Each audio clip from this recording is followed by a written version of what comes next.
Welcome to the Apple Daily News. This podcast is created by Generative AI. Today is 22nd November 2024, and we have a lineup of intriguing stories about Apple and its ecosystem. As always, links to all stories can be found in the episode notes. In a significant development, the US Consumer Financial Protection Bureau, CFPB, has decided to regulate Apple as a bank due to the extensive use of Apple Pay. This move allows the CFPB to enforce regulations on Apple's financial practices, similar to those applied to traditional banks. The new framework, effective next month, targets companies handling over 50 million transactions annually. This decision underscores the essential role digital payments play in our financial lives. A Canadian customer faced a dilemma after ordering 2 MacBooks via Apple's same-day delivery service through Uber. Despite the order being marked as delivered, the laptops never arrived. The customer suspects theft by the Uber driver and has faced challenges in getting a refund or replacement from Apple.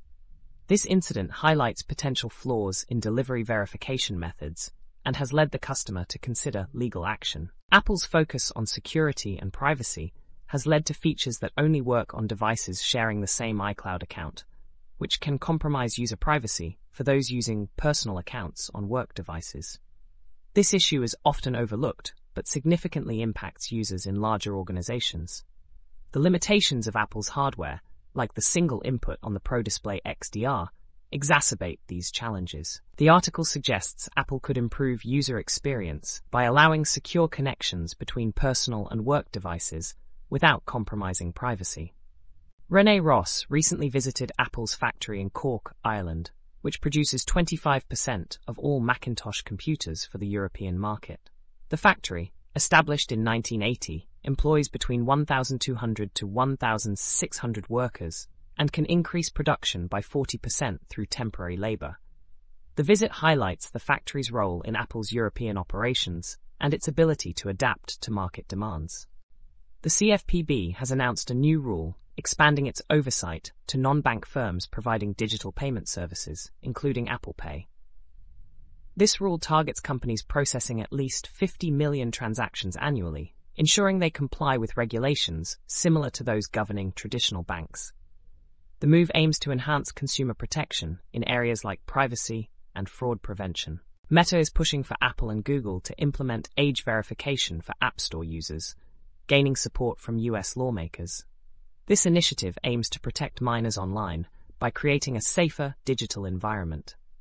While some critics raise privacy concerns, Meta advocates for a standardized approach to age verification across the industry. Apple has announced a $100 million investment in Indonesia to lift a ban on the iPhone 16, imposed due to unmet local investment requirements. The ban affects the iPhone 16 and other recent Apple products, but older devices remain available. Apple's proposal indicates its recognition of Indonesia's importance as a market with 280 million potential customers. Apple is developing a new version of Siri powered by advanced large language models, LLMs, to enhance its conversational capabilities. This initiative aims to make Siri more competitive with other AI assistants and is expected to launch in 2026. In the meantime, Apple is integrating third-party AI technologies like OpenAI's ChatGPT into its offerings. Juno is a new timekeeping app designed to help users track their daily activities in a simple, non-judgmental way. It offers easy tracking with insightful data and customization options. The app is available for iOS devices and includes a premium version for advanced features. The appeal of buying refurbished phones is growing, especially around Black Friday.